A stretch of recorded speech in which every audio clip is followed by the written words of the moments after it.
We've seen a lot of things under the Trump presidency when it comes to South Korea-U.S. relations, including the face-to-face meeting between President Trump and Kim Jong-un. But at the same time, we've had tensions around troop funding in South Korea, not to mention the FTA. All in all, looking back, has President Trump in the White House strengthened or weakened this relationship?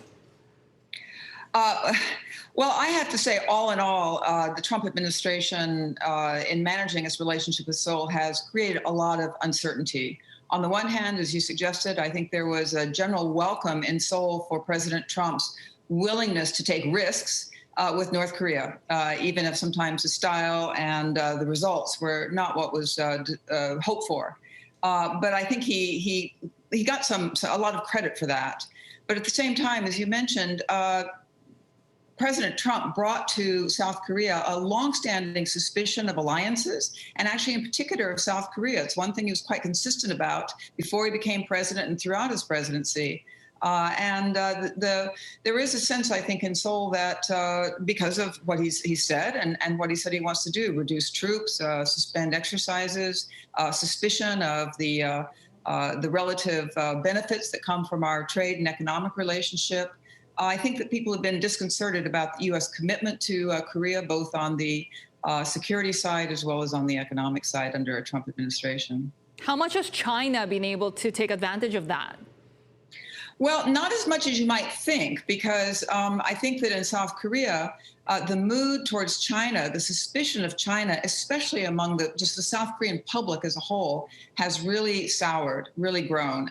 This goes back a few years when China hit South Korea very hard with essentially economic sanctions, when South Korea deployed an anti-missile defense that was provided by the United States in the face of North Korea's growing missile program. China saw this as directed at it.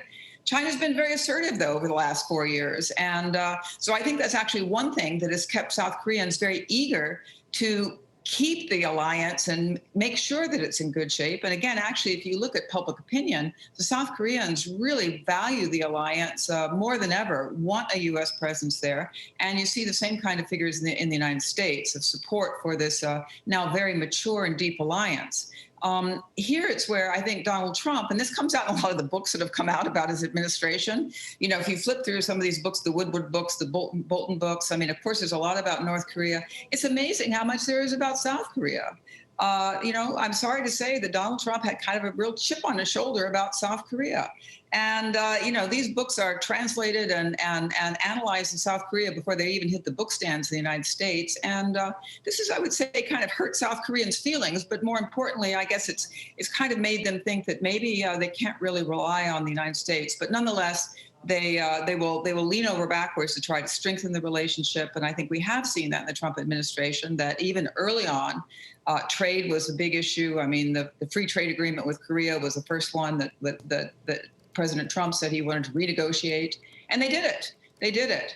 And it didn't totally inoculate Seoul later on from being included in some of these tariffs and other measures the Trump administration took. But nonetheless, Korea values this alliance too much. They will work with whoever is in the White House. To your point about President Trump having a chip on his shoulder about that alliance, this month was interesting. The US withheld what has really become a traditional commitment to maintain troop levels in South Korea. I'm wondering what kind of message that sends to China and North Korea.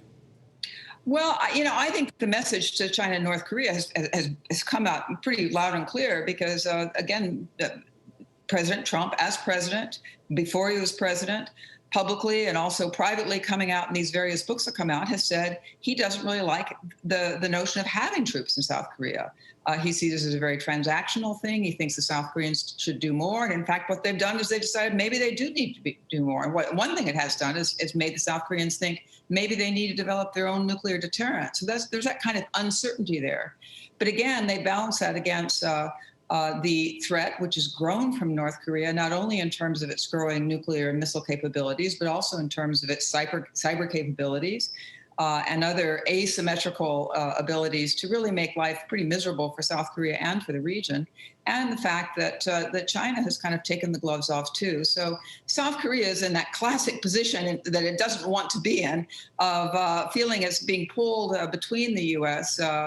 its essential and existential ally, and China, with which it has a long historical history, its largest trading partner, and of course its neighbor on the Asian landmass. So they have a big diplomatic challenge ahead of them in managing this. But one thing they will try to do is, whoever is in the White House has said, is to find a way forward and strengthen the alliance, drawing on the strong support for the alliance in both countries, throughout the business community, the wider communities, and also find a way forward on North Korea if that's possible. Mm-hmm. I know you say there's a lot of political support in South Korea for maintaining and nurturing that alliance with the United States. But how about the people of South Korea? Because when it comes to having U.S. troops on South Korean soil, it's a bit more polarized, isn't it? You know, actually, it is less polarized now than I think it has been in decades. I first went to Korea in the 1970s, so I look at it with a certain history. And again, primarily, I think because of the perception that China has become a bigger threat, as well as North Korea. There is a desire to keep that U.S. presence there. Now, what has been difficult, as you say, one, there's been this desire on the part of the Trump administration to increase the expenses paid by South Korea and the way that those are assessed. And South Koreans are a bit offended by this, I guess, to be fair to say, and think it's rather transactional. But they're ready to step up and do more. But what they're also doing is really doubling down on their own military capabilities. But there is a pretty broad consensus there to keep them there as long as the United States wants them under current circumstances. Now, President Trump has, I think, more than implied that he might be willing to trade a troop presence there for some kind of denuclearization act by North Korea. I would say on that kind of issue, the South Korean public would probably be much more divided. Yeah, what can we expect on that front when it comes to a potential Biden presidency? Well, I think when it comes to South Korea, I mean, Biden has made clear that he wants to return to much more of an emphasis on the U.S. seeing its allies as assets and partners in the challenges we do confront, notably with China. And I think regardless of who's in the White House, the U.S.-China relationship is going to continue, I think, to be loom very large and be very problematical. But I think Biden is really going to show that he's the not Trump, that he is the American president who really appreciates and sees America's strength as coming from its allies and its allies like South Korea. So he will try to enlist South Korea in a much more overtly cooperative way to work on issues related to the region. With respect to North Korea, I think we saw actually in the last debate that the two men had, Trump and Biden, there actually was an exchange on North Korea. And Biden made clear that he didn't think that it was the right thing to do to meet with Kim Jong-un, that legitimated him, was the word he used, by coming too early without the kind of proper groundwork and having the right kind of agreement and concessions that you'd want to have before giving him status like that. But, you know, I think that Biden also understands that the world has changed, that North Korea has changed in the sense that we're dealing with a much bigger problem now. And I think the window is a little more open for a diplomatic approach, which I think he will try to do, working not only with Seoul, but with other partners in the region. So I think it will be more of a multilateral approach. I think it'll be more of a traditional, more of a bottom to middle to approach. It won't be a summitry and show approach.